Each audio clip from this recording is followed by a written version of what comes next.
And then is the concept of repression. Now this concept of repression is very important, and I think I have already discussed this concept of repression. This concept of repression again comes against the external reality. Body does not know what is the external reality. As I said, what is the external reality? Morals, good, bad, punishment, reward. Body does not know about it. Body has a desire and wishes to be fulfilled, but conscious mind is aware about these external realities, and this conscious mind has got the greatest apparatus with itself, and that is repression. The greatest tool, the cornerstone around which the psychoanalysis theory is built, says Sigmund Freud. And what it does? It throws them all into the unconscious mind. Regarding repression, Sigmund Freud says, and I quote, "The essence of repression lies simply in turning something away and keeping it at a distance from conscious mind." This is the function of repression, to keep it away from the conscious mind. As I said, any desire that conscious mind thinks is not good, so conscious mind throws it into the unconscious mind just to keep it away, so that this thought or desire is not fulfilled. If it is fulfilled, maybe it will bring in punishment for the ego, will bring it punishment for the person. So that was about the process of repression. What repression does, or what is the concept of repression? It keeps the bad wishes and desires, bad in context to the external realities, away from the conscious mind. That was about the repression thoughts, or the ideas of repression.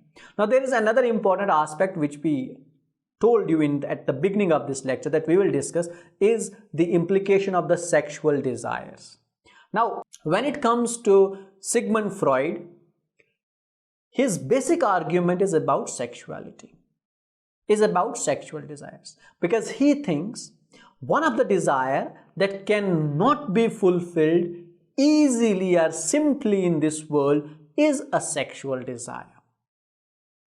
And this is a thought which more than often is repressed. Not all the human beings will have an intention to murder, will have an intention to commit crime, will have an intention of theft. Not all the human beings will be like that. But most of the human beings have got this libido in themselves, have got these sexual desires in themselves. And this is the one which most of the people have to sacrifice, have to repress, because all of them are not allowed in the society. Therefore, the basic argument that Sigmund Freud would be making about is based on the sexual repression, or the sexual desire, or the repression of the sexual desire. But again, another important aspect of this sexuality when it comes to Sigmund Freud is not only about the intercourse, or is not only about the activity or act related to the reproduction. He says that it's not basically only this, it is, for that matter, getting pleasure out of the different zones of the body, or out of the different parts of the body. And he, for that matter, would give you an example of a child, who wants to be breastfed. But when he is not being fed, what this child would do, he would suck his thumb. Now this sucking of the thumb would give him a pleasure which would be very much equivalent to breastfeeding. Now this is how he relates. So he says that libido, or desire of getting a thing fulfilled, is not all about sexual, but most of his theory, our fundamentals, our basic arguments are sexual in nature.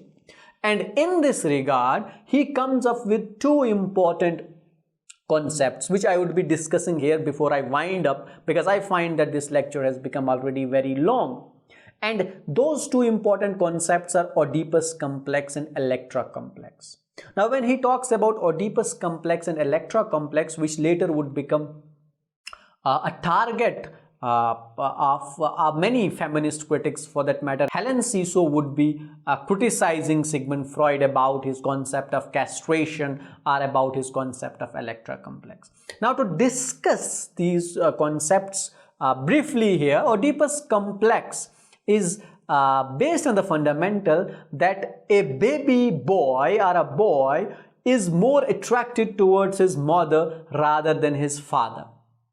And this basically, says Sigmund Freud, arises because a child in his early childhood is, more attracted towards his mother, also because of the fact that he is being looked after by his mother. And suddenly he has, a great attachment to his mother.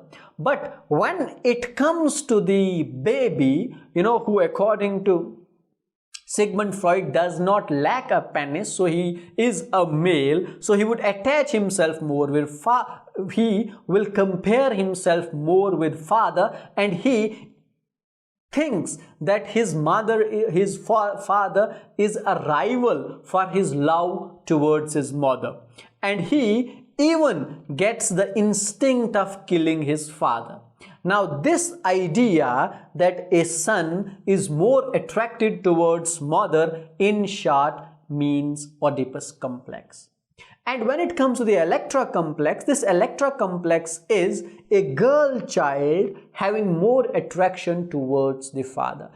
It's slightly complex. It's rather more complex than the Oedipus complex. Because we also know that even a girl child initially would be attracted towards mother when it's only about being looked after. But Sigmund Freud says until a girl reaches the age of puberty, she thinks she is little man. And this little man, the concept that she is little man, is criticized by Helen Cicero. But obviously, after puberty, she comes to know that she is not man. So she perhaps lacks. Now, this lack is well discussed. Helen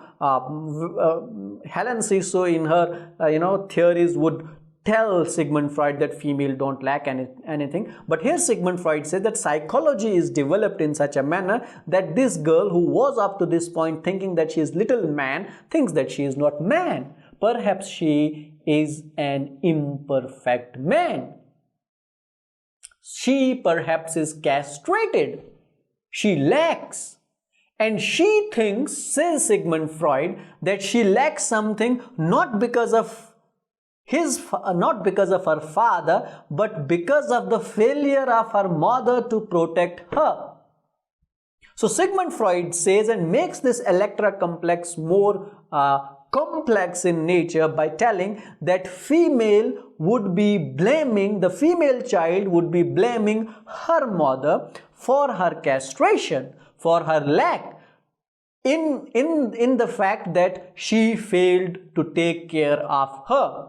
Therefore, says Sigmund Freud, that this female child would be more attracted towards father, and think that by coming back towards the man or father, she would be complete, because now in her mind and psychology is the fact that she is an imperfect man, and this imperfection of her could possibly be because of the castration or because of the inability or capability of her mother to protect her. That was Oedipus complex and Electra complex.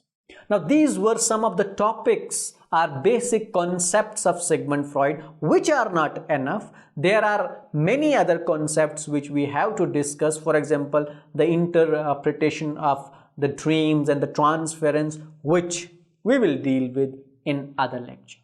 Because this has been a long lecture and I am also tired.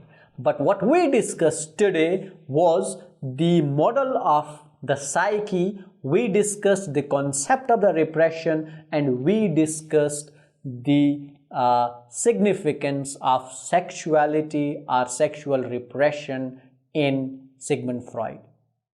That is all for today. I hope that this lecture was helpful for you and you were able to understand the basic concepts of psychoanalysis, our psychoanalytic criticism, what is the model of our mind, of our psyche, how does it work, what is repression, where do these repressed thoughts go, what's the function of unconscious mind, which we'll again take up later when we deal with the interpretation of dreams, and at the end we dealt with Oedipus and Electra complex. Thank you for watching, and don't forget to share, like, comment and subscribe on your academy.